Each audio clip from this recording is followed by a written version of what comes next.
Hi guys, Jen here with a couple announcements at the top of the episode. First off, this weekend is RTX Austin, and we are hosting the first ever RT LGBT meetup. It's going to be Saturday the 4th from 8 to 11 p.m. on the 4th floor of the Hilton. More details are in the description and on our Twitter. We will also be at the RT World meetup, which is happening this Wednesday, 2 days from when this podcast releases. It's going to be at Zilker Park at 2 p.m. on Wednesday, and more details can also be found on our Twitter or in the description. Next up, next week's episode is going to be the pilot episode of Pridecast Stories, which is the new mini-series we are starting of coming out stories from our community, from Rooster Teeth staff, from our friends, from everyone we can get a hold of.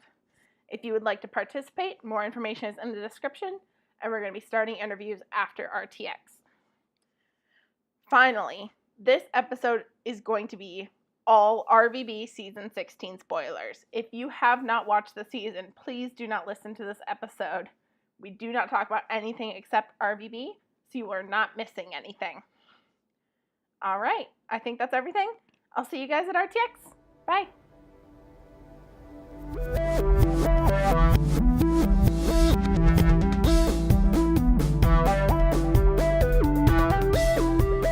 Hello and welcome to the RT LGBT Pridecast. This week on Pridecast we have EmiLeigh, Giddeon, Johnny, and I'm Jen, your host, because Zoe's not here. This week we're just going to be talking about the newest season of RVB, Season 16. So it's all spoilers. If you haven't watched it, please don't listen. All right. If you haven't watched it and you're waiting for it to hit YouTube, instead go to roosterteeth.com, sign up for a Rooster Teeth account. It's not going to cost you a thing, and watch them all. Yeah. Entire season's over now. Is it just me, or does it feel like Red vs. Blue literally just started yesterday, like this season? Like it started like 2 weeks ago. It feels like it went by way too fast. I think this season is actually shorter than most average seasons. Mm-hmm. I think it's the shortest season. It had 16 episodes. Talking to me? this season was pretty short, and it definitely kind of felt like that. Yeah, but in this entire season, we got a bunch of adventure. So do you guys want to break this down by episode, or do you want to just tackle the season as a whole? Because we could go either way on that. We could start I'm with... fine with episodes. Okay. So for people who didn't necessarily catch up on the season and just want to watch the TLDR of this, this season starts off literally like minutes after season 15 ends, and it starts with them having defeated Temple, destroyed the time machine having gone, Vic's dead, and they're just trying to discuss what to do now. They're trying to lay low from the cops so that the reporters can clear their names, since the Blues and the Reds kind of tarnished that, and they're trying to discuss where they're going to go to eat. There's a bunch of comedy bits. They send Caboose to go find Donut because he's not with the crew. He finds Donut, but he's being like stretched and torn through time, screaming things. Bunch of hilarity ensues between Donut and Caboose. And then we find out that there's apparently some big prophecy involving the Reds and the Blues about a pizza quest, and that's all we get from the first episode. Like essentially, right? Like, am I missing any details? I think that's pretty. I guess Donut acting weird when they go find him, which kind of was the catalyst of everything, and I believe that's it. Yeah. So I want to point out that for the first episode, like, my favorite thing out of anything was like the fact of they went all out on Donut, like 16 or like 8 Xboxes all hooked up with 16 donuts all in one shot. Like, there was a live stream party beforehand, and they were premiering the first episode with that, and Kyle was in the chat. And I asked, like, a bunch of people were asking about different things, and no one was asking about the machination of it. And there's like this scene where like all the donuts like turn heads synchronized to a small beat, and I was like, that had to have been difficult because it's like you have to turn one head, then quickly move your hand to the next controller, the next controller, the next controller, and like the humble brags that they are at Rooster Teeth, like 2 of them just went, oh no, it was like the easiest part of the entire season. It's just whatever. We're just controlling 8 people or 16 people at once. It's nothing. I'm pretty sure they had like a couple of people on hand with other controllers doing it at the same time. Right. But still, it's a feat. Plus, they broke out literally 3D animation for the first episode of the season to torture Donut so much. Yeah, I think that's all I can remember from episode 1. Episode kind of went by really fast. I will say that like the ending of that episode had like the quote unquote intro for Red vs. Blue season 16, which was a beautiful masterpiece, by the way, and apparently was a reference to some sci-fi show from like the 90s, according to Joe. Yeah, it kind of reminded me of Crunch Time because it had similar visuals to Crunch Time's opening, and it had like the same theme song, but it was like really psychedelic, really weird. We got introduced to like this weird castle in the clouds area that was like the cosmic kingdom of something, and we got a character who everyone thought for some weird reason was Georgia from season 10 of Red vs. Blue. Spoiler alert, it's not. I mean, any green soldier they see in RVB now, everyone's gonna assume it's Georgia. It's Georgia. It's gotta be Georgia. But yeah, so that happened. Episode 2 goes on. Are we okay to move to episode 2? Yeah. So episode 2 goes on, and Griff decides that they're going to go to San Raffaello's and get a pepperoni pizza, and they go off, and Griff talks about this new science he has to avoid getting on big adventures, because according to last season, Griff hates adventures, which is actually super in character for him. It's just the way he goes about it this season is really weird. Like, it was really weird. Cutting people off and crashing a pelican just to avoid it. Like, I think that was the start of like the big kind of nitpicks for this season. Like, Locust sends a signal to Griff and is all like, and it's basically like this distress signal or warning. And instead of like trying to silence the message or rip out the transponder and accidentally crashing the ship, Griff, who, remind you, fears death and has shown many, many times that he doesn't want to die, just risks it and plummets the ship directly down and crashes it. Yeah, that was really just... It was just really weird seeing him do that. It didn't feel right. By the way, before we get too far, I should probably say that none of us here hate Joe. Like, No, we're no. not trying to Not attack at all. Joe. No, I think some of his jokes work really well, but there are times that it just doesn't. But he's a cool guy. He seems like a great guy. So to continue on the episode, though, Griff tells Simmons that he read a book that Jax had about filmmaking and storytelling, and these moments call it incendiary incidents, where essentially someone will come up to you and be like, whoa, there's insert thing here that'll lead to a grand adventure, and it's the incident that sends everyone on the path that will eventually lead them to the adventure, the grand finale, blah, blah, blah. And Griff's idea of how to not go on grand adventures anymore is to not have any incendiary incidents. And then immediately Caboose is like, there's a glowing lake over there, and everything goes off the hinges. And then Donut decides to be the lady of the lake, rise up out of it with the teleporter gun, talking about gods and all that. Takes everyone to go get pizza, and they arrive just to be attacked by, I can't remember her full name. I only remember everyone calling her Kali. Kali La, I think. I don't remember her full name. All I remember is Kali. But she's apparently the goddess of death, quote unquote. And and she attacks the Reds and the Blues, literally destroys a pizza shop. And everyone scatters using their their time guns, despite literally everyone going, but we shouldn't mess with time. And then immediately they jump through portals, or donut holes, rather. And they all get sent on their separate ways. So, episode 2 kind of started to where it started to get really weird. Like, yeah. The second episode should always ramp it up, but you go from Pizza Quest to literal gods. Which is just weird in the RVB universe, honestly. Because every time we face some, like, god entity, they turned out not to be a god in any way. Mm-hmm. Which is... we'll get to later. Yeah, we'll get to that. But, like, yeah, we had ghosts early on in RVB. That turns out to be an AI. We had just, like, the celestial being in season 13 turned out to be an AI.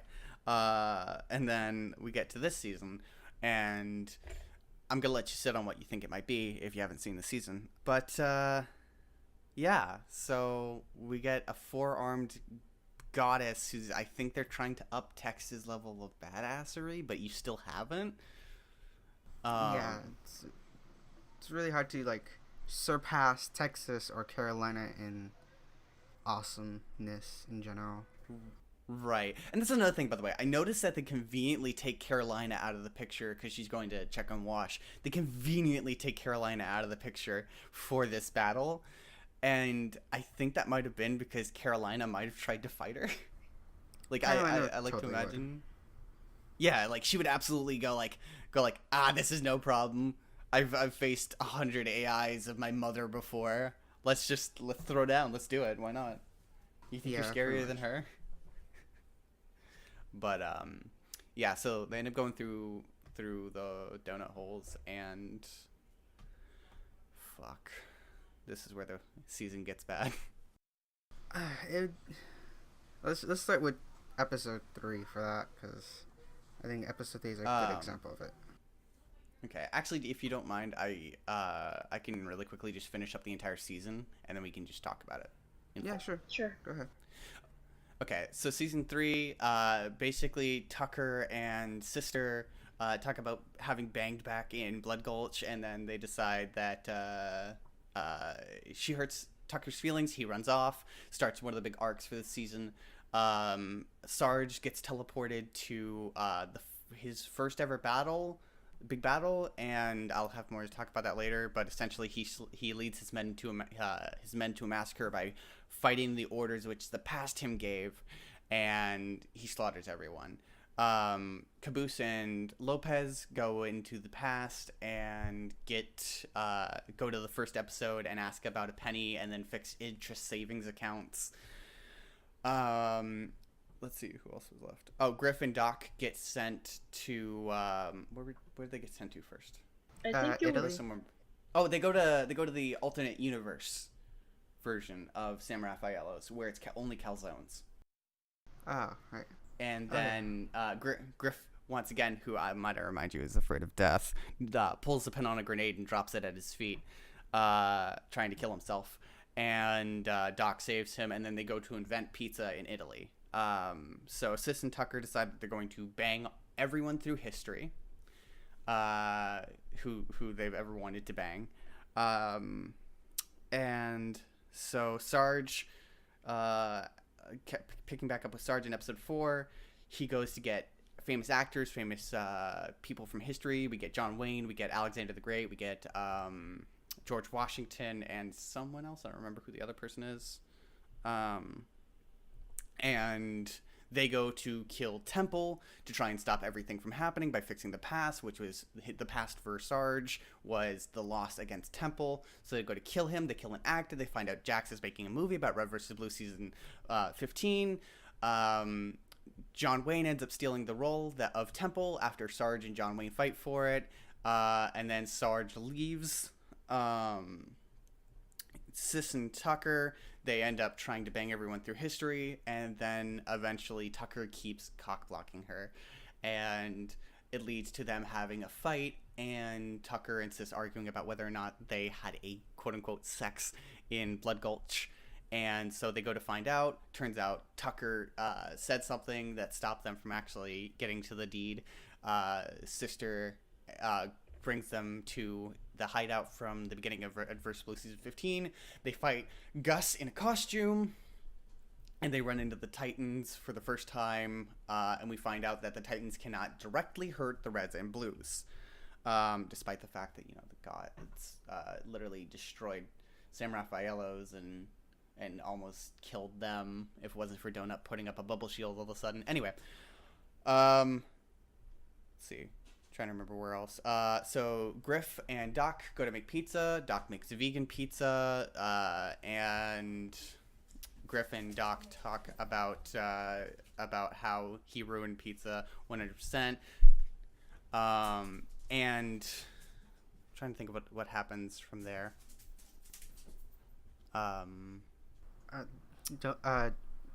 Griff and Doc have a small moment together. Oh yeah, the brother. Yeah. Which, nothing else after that, because all of a sudden Omega's partial version of Doc came back to steal the time machine, which went down a whole different rabbit hole. Oh yeah, O'Malley somehow comes back, and they say that time warps the mind. Long story short, though, the Sis and Tucker end up in Camelot. Then Griff and Huggins, who's a lens flare for the beginning, ends up in Camelot as well. They all go to meet with a god. Then the god gives Tucker an energy sword. Or not Tucker, but Griff an energy sword, because apparently that's what he's always wanted. And then they meet up with the rest of the Reds and Blues. They go to talk to the Titans. The Titans basically tell them that they have to defeat the original god named Krovos, and that they need a hammer to do so. Then Simmons realizes that, oh no, the gods are just AIs. Then the Titans tell them, you have to do this. They get Wash. Wash finds out what happened to him in season 15, because apparently no one told him that he got shot in the neck. He also has brain damage now. He also had a cat, a cute cat, and a live cat. The cat's now dead. They go to stop, Wash tells them that they're all traitors to him because of the fact that they never told him what happened. The meta music plays in the background, and then they decide, instead of actually stopping Krovos and learning from Wash's whole lecture about how you can't change the mistakes of the past, you can only live with them and try to make the future better, they, instead of taking that advice, go to stop Wash from getting shot in the neck, and that ends up with them not reaching him in time, and it turns out that Jenkins, who's the green guy everyone thought was Georgia, set them up to do this, and the season ends with time resetting back to season 1. So, sort of. I totally abridged the series after a while, because the explanation was going to be literally half the podcast if we did that. So let's talk about the season as a whole. It was fucked. Like, I don't know if I'm allowed to... Jen, am I allowed to swear on here? Yeah, you can swear. Okay. So, yeah, no, the series was fucked. I mean, it had some good moments. Not a whole lot, but this season was very, very rocky. Mm-hmm. I want to really quickly reiterate that that none of us here hate Joe. I personally think that Joe would be the best writer for something like Camp. I think that, God forbid that we get Sex Swing back, because that show is not great.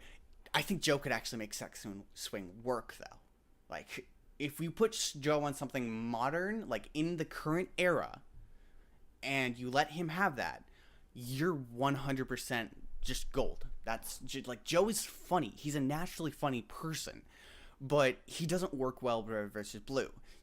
There's a tone and a theme with Red versus Blue, and Joe doesn't quite understand that. It's not that he's a bad writer. He can write well, he can write quick, and he can write efficiently. The problem is that he's not suited for red versus blue. Like, for instance, one of the big problems, or the big problem with this season, is that a lot of characters didn't feel like themselves. Like, in my notes before they got deleted, I had the moment where Sarge is seeing his men fall. Apparently that was a defining moment for Sarge. And what I'm thinking is that that's where he first lost a bunch of men. So if that's supposed to be a character building moment for him, and that would explain why while he doesn't want Griff dead, quote unquote, he still protects them at every chance he gets. I would feel like that would be the moment where you have Sarge, like, realize that protecting your men is, like, solidify that in his mind, that the reason that his men died was because he didn't protect them, or that he didn't do something. And then have that moment be him trying to save them instead of him leading them into a literal massacre. And be like, hey, a red's gotta do what a red's gotta do, or something like that. Like, instead, it was just a bunch of... It almost felt like Sarge was a 5-year-old trying to argue with Simmons, who was his dad that didn't quite know what to do.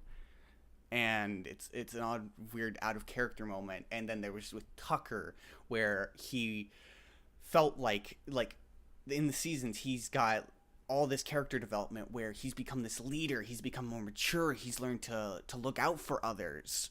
And then all of a sudden, it's like, hey, I just want to bone everything. And it's very out of character for him. Simmons says, literally, screw science, I'm looking into religion. The only person who is in character, really, for a good chunk of this is Griff, Doc, and Donut. And that's like the big thing with this season. And Caboose, because you can't really write Caboose wrong. I was going to say, is it that Caboose has a character, or is it more so that Joel can just make anything sound like Caboose? Because I mean, you have a good point there. I mean, Caboose literally says fixed interest savings account is a good idea, which is absolutely nothing that Caboose would say or know about, but it's still in Caboose's character. Yeah, Caboose is complicated to write, I think, because he can just say something random and it either works or doesn't work. Right. You can make Caboose say anything as long as you follow it up with something silly. I think that's the golden rule. Actually, you know what was really cool this season, though, since we talked about bad things? And we still haven't talked about all the bad things, but Sister was really cool this season. Sis was... I'm glad she's actually in as a main character, so to say. And she had definitely a lot of good moments, especially with interacting with Tucker and kind of calling him out most of the time. I feel like the best moment for Sister this season was one from episode 3, like when they're Blood Gulch. She goes, Tucker asks her, why on earth, why did you come along with this adventure? And Sister says that she got fired for sleeping with the head of HR's husband. And she just stepped back and thought, man, why can't things be simple like they were in Blood Gulch? And her and Tucker share this moment where they're talking about how they wish that life would just slow down because everything has been adventure after adventure after adventure. And it's kind of mimicking Griff's attitude, and it's starting to show that, yeah, you got to realize for the last 16 years, they've done nothing but go from adventure to adventure to adventure to adventure, and nonstop. And it's got to wear you down, you know? Yeah. I thought we should talk about a lot of the good first, because there's a very few good about this season and a very lot not so great about this season. Like, we got to see a bit of Gus's junk, so that's good. Yeah, that was... That's not a lie either. Gus was literally in the season himself as both... Yeah, I mean, not just as Simmons. Not just as Simmons, but as a male Cyclops and a female Cyclops. Mm-hmm. Yeah. That was so weird. That's my fetish. That was so weird. But talking about it wouldn't be the first time. It wouldn't. But talking about the good. Like, oh, go ahead. Sorry. I was gonna say it wouldn't be the first time like we've got live action mixed in with Red vs. Blue. That was literally a whole chunk of season 10 was the live action Allison. Anyway, go ahead. Yeah. Another thing that was good was most of Carolina and Wash's scenes. Ooh. Those had like the most development for both characters, and it was really refreshing to see something more grounded. See, this is interesting. This is where it gets interesting. So this is the interesting thing about season 16 is that it's polarizing because there are some things that some people think are good, some things that other people think are awful, right? For instance, I thought Wash was incredibly bad this season. Not the voice acting. Shannon McCormick will always be a god to me, but like I thought the fact that we've seen Wash with brain damage before, granted not nearly this bad, but we saw something literally die in his head, and he's been grumpy, he's been angry, but he's always been calm. Like it just doesn't make sense to me that they would just have Wash just all of a sudden go off instead of trying to be like the calmer but disappointed dad kind of thing. Like that's kind of been the thing he's been playing for the last few seasons is in the case of not telling him, just instead of going, why didn't you tell me? Just be like, and why didn't you tell me? You know? Just holding himself back, not releasing anger, but showing that it is there. Yeah. I mean, for me, it just felt nice to watch because, yeah, we saw a lot of calm, angry Wash, but I feel like this is something big enough that he should get angry at this. He got shot in the neck and lost a good portion of his memories. At least he's starting to forget a lot now, and I feel like this is something to get really, really mad at. Right. Essentially what they're doing is that they just didn't tell him that an entire chunk of his life just suddenly there's a time skip, and it's like, yeah, what happened? And then it's like, oh yeah, Temple's defeated. Yeah, but what happened to me? Nothing at all.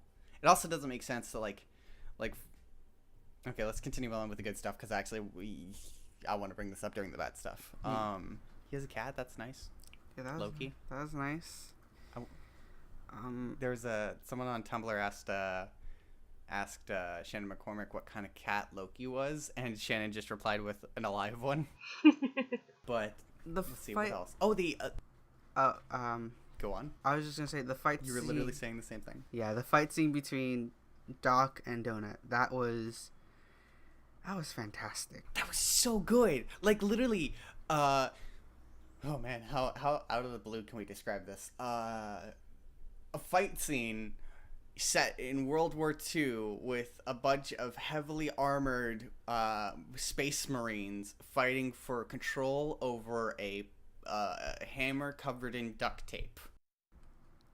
I mean, yes. Yeah, that's basically it.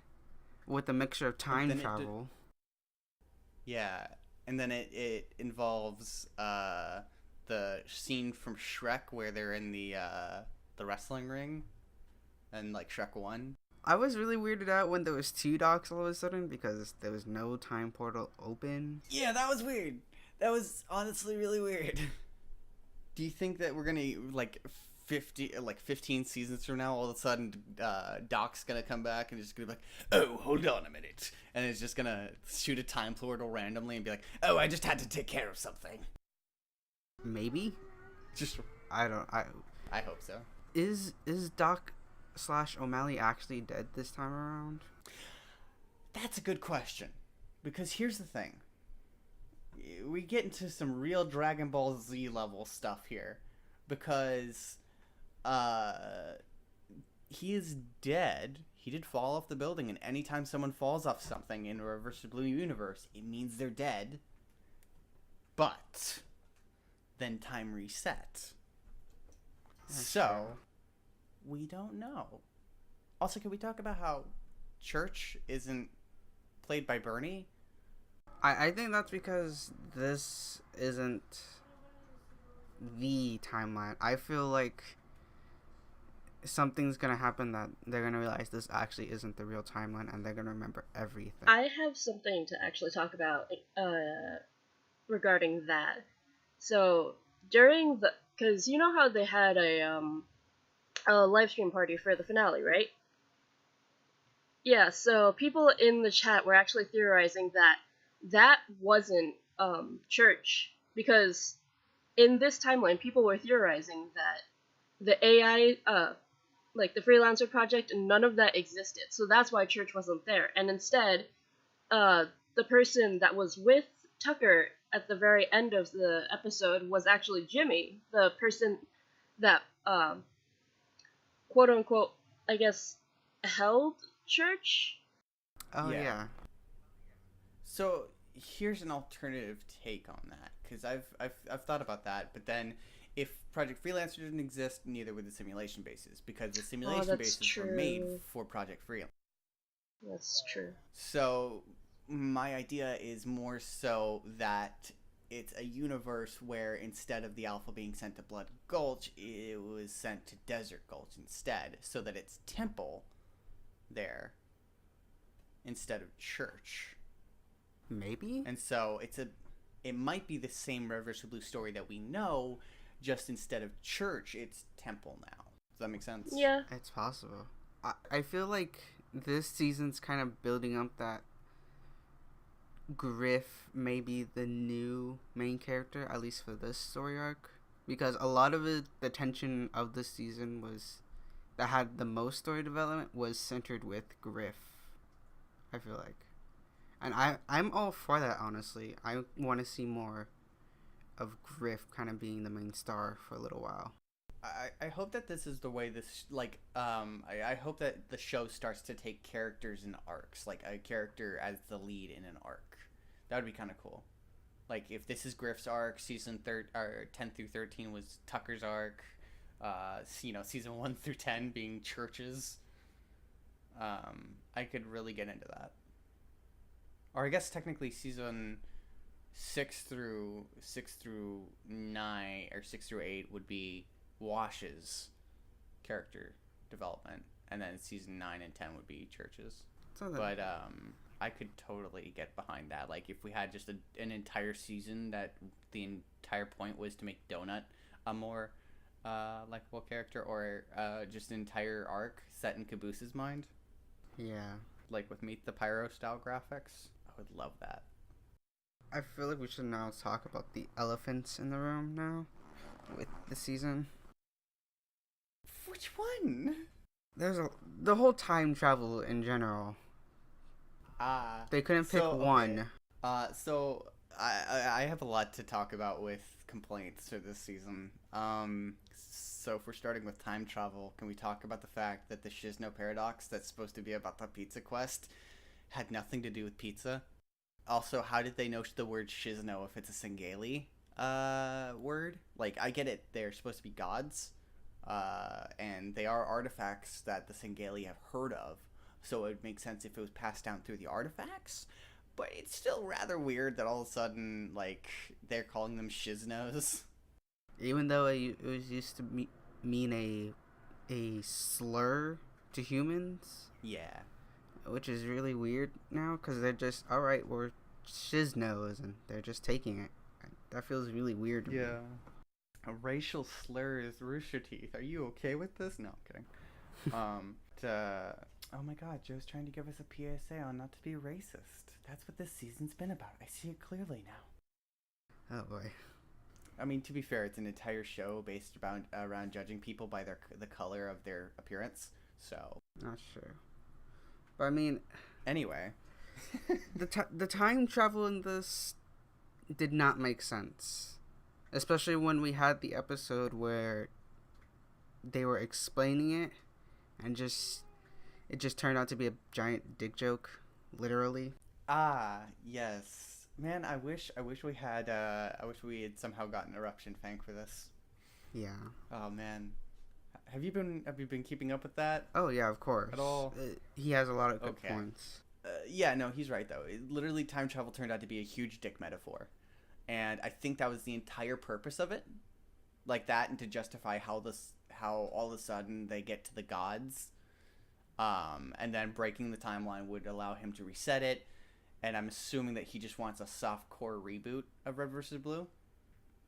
I think that's what's going on right now. Is that this is the start of a soft core reboot, and they have the potential to either go back to the current timeline or just start a whole new Red vs. Blue timeline to continue on the series. It's just a lot happened at once for this season, and it took no time to explain some of it. Right, like the gods. How are they gods? No, they're AI. Okay, well then they're AIs that's not allowed to directly interfere with people, but yet literally Kali's first appearance was her blowing up a thing with people in it, so she killed people. Okay, so you can't interact with that, but you can blow people up, and you can summon other creatures from other worlds from different timelines. That's kind of messing with humanoids. No, okay, so that one actually fits. Is they literally just opened up a time portal. It was the creature's decision to go through it. Oh, okay. That makes perfect sense. That's 100% perfect sense to me, at least. But then there's like time travel can warp people, so it warped EmiLeigh, but it didn't literally didn't warp anyone else. It didn't warp Wash, whose mind's been on the fritz. Yeah. It didn't bring EmiLeigh Caboose back.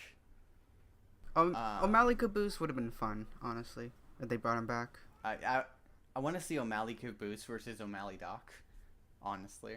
Let's see, what else was there wrong with time travel? Oh, the fact that Tucker killed Captain Flowers. I actually liked that. I'm not gonna lie. I thought that was a really nice way to wrap that up. Yeah, because all of a sudden, Captain Flowers got shot, and we don't know where it came from.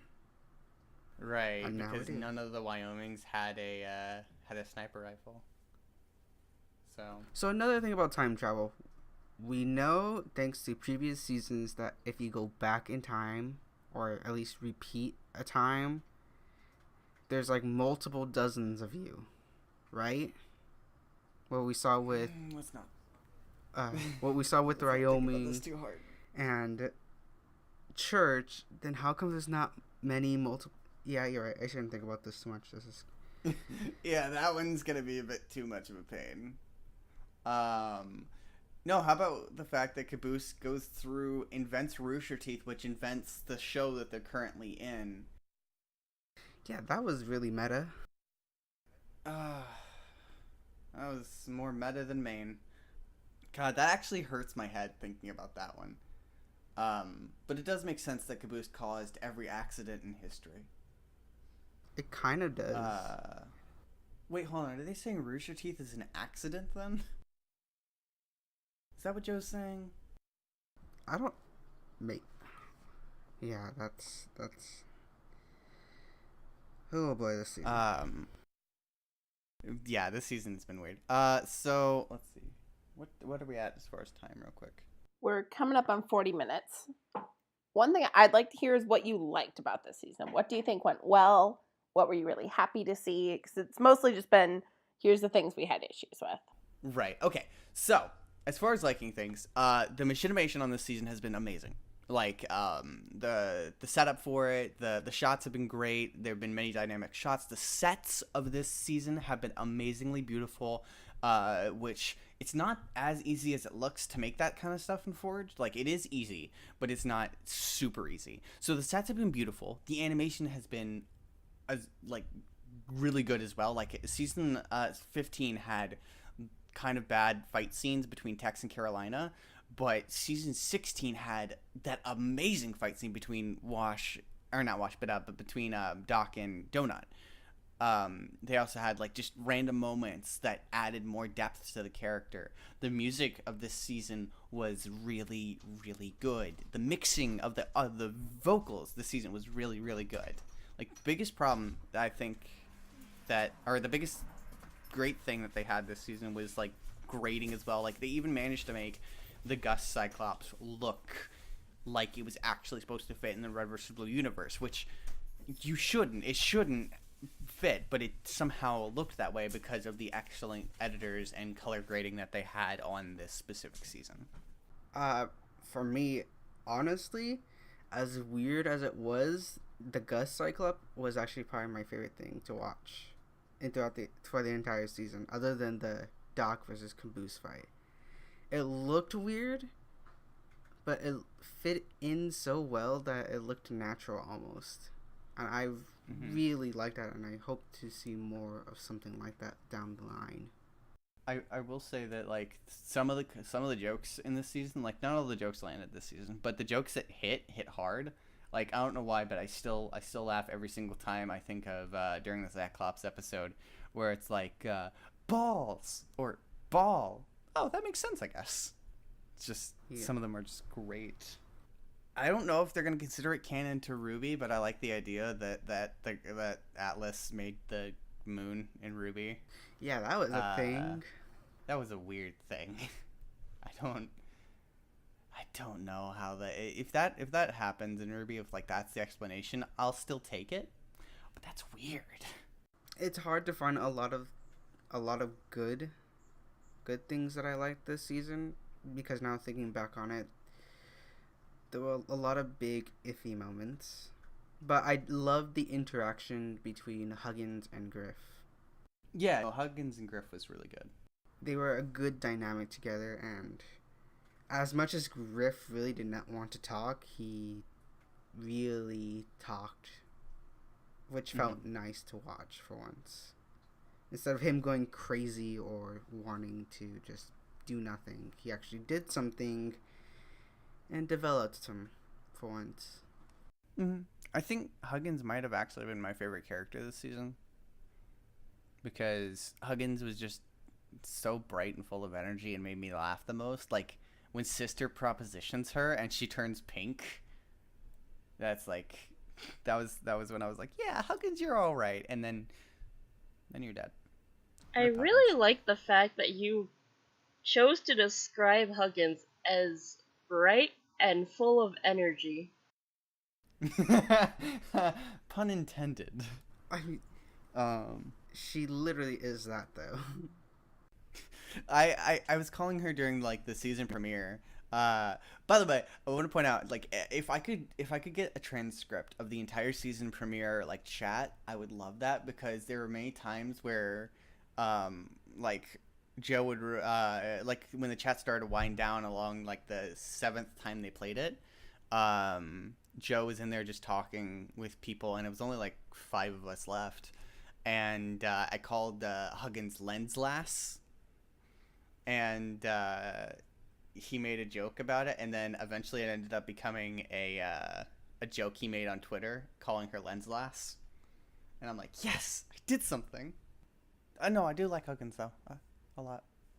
I want to point out that one of the jokes this season was not a joke.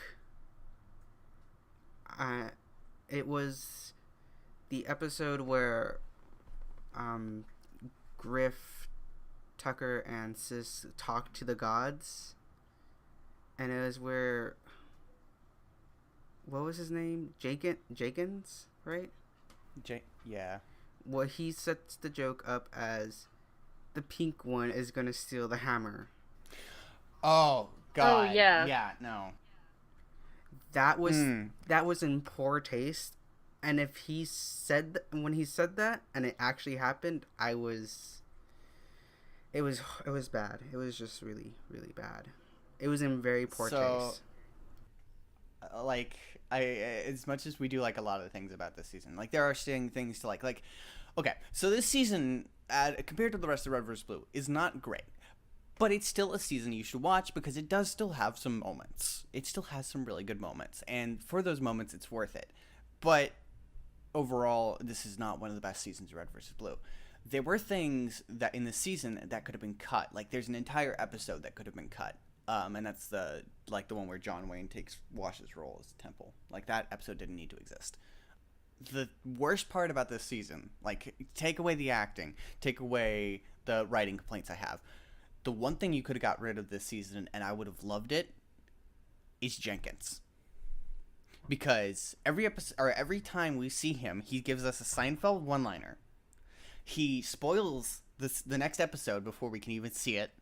His entire motivation for the entire season is, I'm bored. I just want everything to go bye-bye. And then it's like, it's not Red versus Blue tone. It's like, he's the complete opposite of it. Like, one-liners have been always a thing in Red vs. Blue, but he's like a freaking God, who is it that directed Spaceballs? I forget his name, but it's like something he would do. It's just a weird, like, smoke him if you got him, and then Seinfeld outro kind of thing. It's not great. He's an awful character. He could have been. But Huggins is still great. Yeah, no, Huggins was great. Yeah, no. I feel like Jenkins could have been like a Joker style character where he's menacing and crazy and like just out there. Like, that could have been Jenkins. Jenkins could have been out there, crazy, insane, not just like, oh, I'm fine, I have a good mind, I just think I'm funny in everything I say. You know? Like, he's not insane, he's just annoying. Yeah. Dude, freaking, what's his name? The guy with the hammer. Oh, yeah. He was good. I liked him. I also liked Atlas. Like, as much as Atlas kept going back and forth with his personality, I did like whenever he shrunk down and his voice went from being, I am Atlas, king of the gods, I am Atlas. Just all nerdy and stuff. I liked that. That was a good joke. He is voiced by ProZD, and ProZD did a great job. Yeah.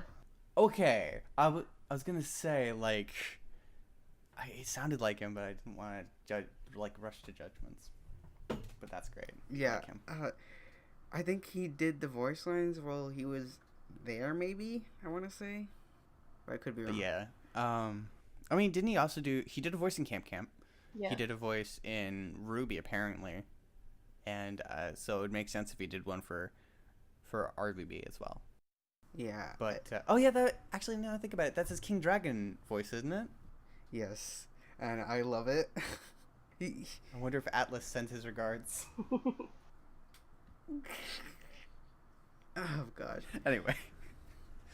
Oh, God. Ow, I just fell off my chair. Oh, you okay? Yes. You good? Back to, let's not focus on that. Back to the podcast.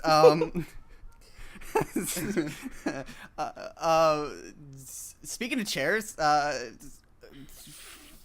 I got nothing. I mean, okay. So We are coming up on about the time we can start winding down. yeah, I just want to quickly say one last thing. It's towards the end of the season, and that was the Fates all of a sudden coming out that we just found out about. They're probably just more AIs. Probably. But here's another thing. Sorry, last thing, and then I'll end this all off with asking people final thoughts of the season, and then Jen can do her stuff. But really quickly, I want to point out that Kali Dakimakura, whatever her name is apparently mother of the Fates.